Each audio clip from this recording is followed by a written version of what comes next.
प्रधानमंत्री नरेंद्र मोदी ने कांग्रेस पर तुष्टीकरण की राजनीति करने एवं उसके परिवारवाद एवं भ्रष्टाचार में डूबने का आरोप लगाते हुए कहा है कि चाहे मोदी को कितनी ही धमकी दे दो लेकिन भ्रष्टाचारियों को जेल जाना ही पड़ेगा, यह मोदी की गारंटी है।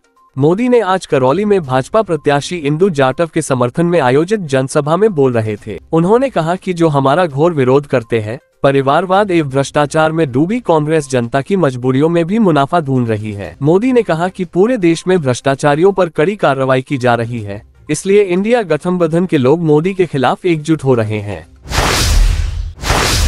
बरेली में ईद उल फित्र का त्योहार हर्षोल्लास के साथ मनाया गया। सुबह से ही बच्चों और बड़ों ने नए नए लिबास पहनकर मस्जिदों और ईदगाह का रुख किया। रमजान के पूरे महीने इबादत कर ईद की खुशियां मनाए। ईद की नमाज अदा कर एक दूसरे से गले मिलकर ईद की मुबारकबाद दी। मस्जिदों में इमामों ने मिल्लत की खुशहाली के साथ मुल्क के हिंदुस्तान की तरक्की और फिलिस्तीन जंग में शहीद हुए मुसलमानों के लिए खुसूसी दुआ की। सभी से गले मिलकर ईद की मुबारकबाद दी।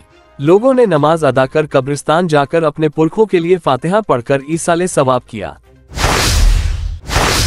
बरेली में सरदार पटेल कुर्मी क्षत्रिय छात्रावास पर कुर्मी समाज द्वारा आज एक आपातकालीन बैठक बुलाई गई, जिसमें बीते दिनों हुई बरेली के भाजपा के खेमे में अंदरूनी कलह पर चर्चा की गई। बता दें कि बीते दिनों मेयर के एक कथित वायरल ऑडियो ने संतोष गंगवार के समर्थकों में आक्रोश भर दिया था, जिसमें आरोप था कि महापौर वरिष्ठ भाजपा नेता संतोष गंगवार को लेकर आपत्तिजनक टीका टिप्पणी कर रहे थे, जिसके बाद समर्थकों द्वारा भाजपा प्रदेश अध्यक्ष का घेराव करते हुए हंगामा किया गया था। कुर्मी समाज द्वारा इस बैठक में चर्चा के दौरान कहा गया कि कुर्मी समाज पर और उनके वरिष्ठ नेता पर इस तरह की आपत्तिजनक टिप्पणी बर्दाश्त के बाहर है। कुर्मी समाज द्वारा कहा कि अगर मेयर द्वारा इस्तीफा नहीं दिया गया तो कुर्मी समाज हाई कमान तक जाकर अपनी बात रखेगा और सड़कों पर आने के लिए मजबूर होगा।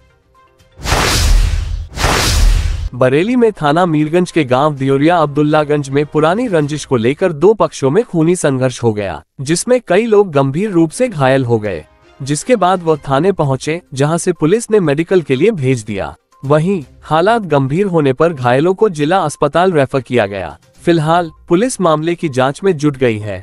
जानकारी के अनुसार क्षेत्र पंचायत सदस्य और उसके भाइयों ने पूर्व क्षेत्र पंचायत सदस्य और उसके परिवारजनों के साथ चाकू से हमला कर दिया, जिसमें कई लोग लहूलुहान हो गए और थाने पहुंचे, जहां से पुलिस ने मेडिकल के लिए भेजा दिया। हालात गंभीर होने पर घायलों जिला अस्पताल रेफर कर दिया गया।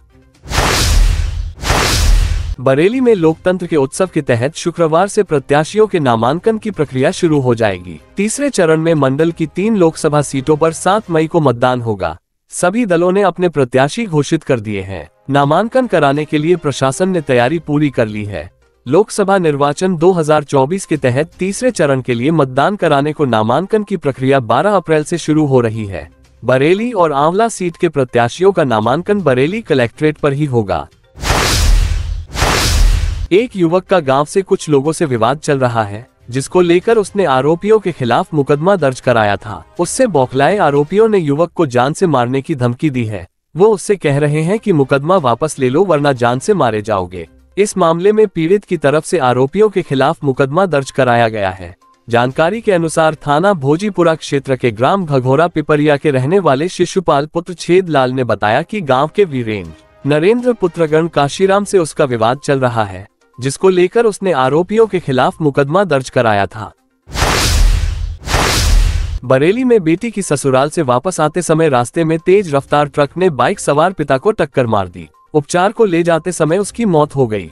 सूचना पर पहुंची पुलिस ने शव का पंचनामा भर पोस्टमार्टम को भेजा। थाना इज्जत नगर क्षेत्र के शिकारपुर चौधरी का रहने वाले पप्पू के रिश्तेदार ने बताया, कल अपनी बेटी नेहा के घर बैरम नगर गाँव गए थे, तभी लौटते वक्त बाइक से शाही थाने के पास ट्रक ने टक्कर मार दी, जिससे पप्पू की मौके पर ही मौत हो गई। बरेली में एक दबंग युवक ने बुजुर्ग से शराब पीने के लिए रुपए मांगे। जब बुजुर्ग ने पैसे नहीं दिए तो उसके साथ बुरी तरह दबंग ने मारपीट की। घायल बुजुर्ग को उपचार के लिए जिला अस्पताल भर्ती कराया गया। वहीं पुलिस ने पूरे मामले में शिकायत दर्ज कर ली।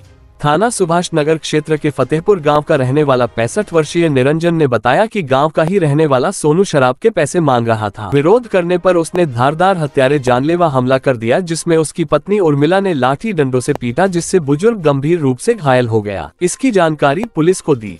मौके पर पहुंची पुलिस ने घायल को मेडिकल के लिए जिला अस्पताल भेजा।